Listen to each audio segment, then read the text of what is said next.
비행기가 부끄럽다고요? 승용차보다는 기차나 버스를 타볼까요? 최근 자율주행 택시가 시범 운영된다는 뉴스가 있었어요. 택시기사가 없어도 자동으로 차가 목적지까지 손님을 데려다 준다고 해요. 예전에는 상상만 하던 첨단 기술들이 점점 우리 생활 속으로 들어오고 있는 것이 너무 신기하지 않나요? 전기 자동차로 유명한 미국의 한 회사에서는 2050년까지 꿈의 열차 하이퍼루프를 만들 거라고 해요. 여러분도 아마 공상과학 영화들에서 본 적이 있을 거예요. 출발하는 곳에서 도착하는 곳까지 진공관을 만들고 캡슐 모양의 열차에 사람이 타면 시속 1280km의 속도로 쏘아 목적지에 도착한다고 해요. 이 속도면 서울에서 부산까지 16분 만에 갈 수 있어요. 승용차로는 보통 4시간 정도 걸리는데 정말 상상하기 어려운 속도지요. 사람이나 물건을 좀 더 빠르고 편리하게 이동시키기 위해 여러 가지 방법이 이용되었어요. 옛날에는 주로 사람이나 동물, 자연의 힘으로 이동했고, 오늘날은 과학의 발전으로 자동차나 비행기, 기차나 배 등을 이용하지요. 과학으로 만들어진 많은 이동수단은 우리에게 편리함을 주었지만 그와 함께 사고로 인한 안전 문제, 연료 사용으로 인한 환경오염 문제도 같이 주었어요. 자동차나 비행기, 기차나 배는 얼마나 많은 화석연료를 사용해서 움직일까요? 이런 이동수단을 이용하는 우리는 탄소 중립을 위해 무엇을 해야 할까요? 성인 한 사람이 1km를 이동할 때 비행기를 타면 285g, 자동차는 150g, 버스를 타면 68g, 기차를 타면 15g의 이산화탄소가 나온다고 해요. 비행기 이용이 기차보다 약 19배 많은 이산화탄소를 발생시켜요. 스웨덴은 유럽에서도 비행기를 많이 이용하는 나라예요. 스웨덴 비행기에서 나오는 이산화탄소는 전 세계 평균보다 5배나 많아요. 그래서 스웨덴 환경운동가들은 비행기를 이용하는 출장과 여행이라면 다시 생각해 보세요. 그 여행이 꼭 필요한가요? 그리고 꼭 비행기를 타야 하나요? 라는 비행기 여행의 부끄러움 운동을 했어요.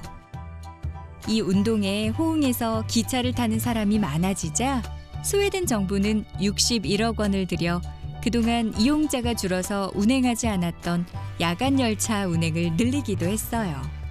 그 덕분에 기차의 자부심이라는 말이 생겨나기도 했죠. 유럽은 거의 모든 나라가 서로 이어져 있어서 기차로 여행하기 편리해요. 많은 유럽 국가들이 비행기 여행의 부끄러움 운동을 함께하고 있어요. 2019년 독일 공영국제방송인 도이체 벨라에서는 독일의 베를린에서 출발해 스웨덴 동쪽 끝에 스톡홀름을 거쳐 서쪽 끝에 예테보리까지 비행기를 이용하지 않고 이동해 보았어요. 기차와 버스, 배를 탔더니 모두 82kg의 이산화탄소가 나왔다고 해요. 비행기로 가면 197kg이 나오는데 무려 절반 넘게 이산화탄소를 줄일 수 있었어요. 프랑스에서도 기차로 2시간 30분이 안 걸리는 거리는 비행기를 운항하지 않는다는 기후 보건 법안을 만들었어요. 우리나라에서 외국으로 가려면 지금은 거의 비행기를 타야 해요. 하지만 우리도 기차를 타고 유럽까지 여행할 수 있으면 어떨까요? 100년 전에는 이렇게 여행하는 것이 가능했어요. 독일 베를린 올림픽에서 마라톤 금메달을 딴 손기정 선수는 1936년에 부산에서 중국을 거쳐 독일까지 기차로 이동해서 올림픽에 참가했어요. 지금 우리나라와 북한 사이에 끊어진 철도를 연결하기 위해 많은 사람들이 애쓰고 있어요. 2027년에 동해 북부선이 완성되면 부산에서 유럽까지 비행기를 타지 않고 기차로 여행하게 될지도 몰라요. 정말 기대되지 않나요? 기차를 타고 러시아를 거쳐 천천히 창밖으로 유럽의 풍경을 보면서 달린다고 생각해 보면요. 열차에서 잠을 잘 수 있는 침대차를 타야 할 거예요.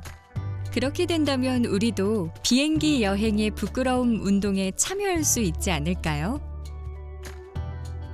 항공회사들도 비행기에서 나오는 이산화탄소를 줄이려 오래된 비행기를 교체하고 적은 연료로 먼 거리를 가는 방법들을 생각하고 있어요. 또 알루미늄, 탄소 섬유 등을 이용해서 철보다 가벼운 비행기를 만들고 친환경 에너지인 바이오유를 사용하는 방법도 찾고 있고요. 여러분은 혹시 배를 타고 여행해 본 적 있나요? 배는 사람보다 물건을 나르기 위해 많이 이용해요. 비행기보다 이용료가 저렴하기 때문이에요. 전 세계 물품의 80% 이상이 배를 타고 이동해요. 배는 대부분 화석 연료인 석유나 액화 천연가스를 사용하고 있어요. 배에서 나오는 이산화탄소가 전 세계에서 발생하는 이산화탄소의 3%를 차지해요. 이산화탄소가 많이 나오는 것도 문제지만 배 사고가 났을 때 바다로 기름이 새어나와 바다 생물들에게 나쁜 영향을 주는 것도 커다란 문제이지요. 다른 교통수단들과 마찬가지로 배도 탄소 중립을 위해 노력하고 있어요. 철보다 가벼운 알루미늄으로 배를 만들기도 하고 이산화탄소가 나오지 않는 암모니아를 연료로 사용하는 엔진도 개발하고 있어요. 이렇게 노력하고 있지만 지금처럼 비행기나 배를 많이 이용하면 2050 탄소 중립을 달성하기는 어렵다고 해요. 이산화탄소가 적게 나오는 방법으로 이동하려면 어떻게 해야 할까요? 라고 물으면 가까운 거리는 걷거나 자전거를 타요. 라고 대부분 대답할 거예요.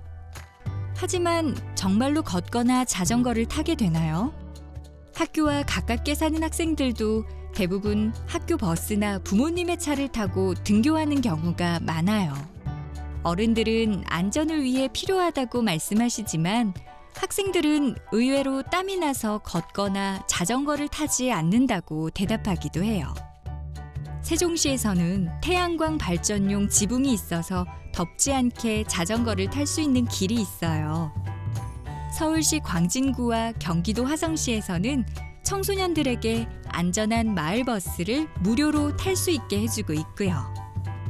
무조건 걷거나 대중교통을 이용하라고 하기보다는 이렇게 문제를 해결할 좋은 아이디어를 내는 것이 좀 더 많은 사람들이 탄소 중립에 동참할 수 있게 하는 좋은 방법이 아닐까요?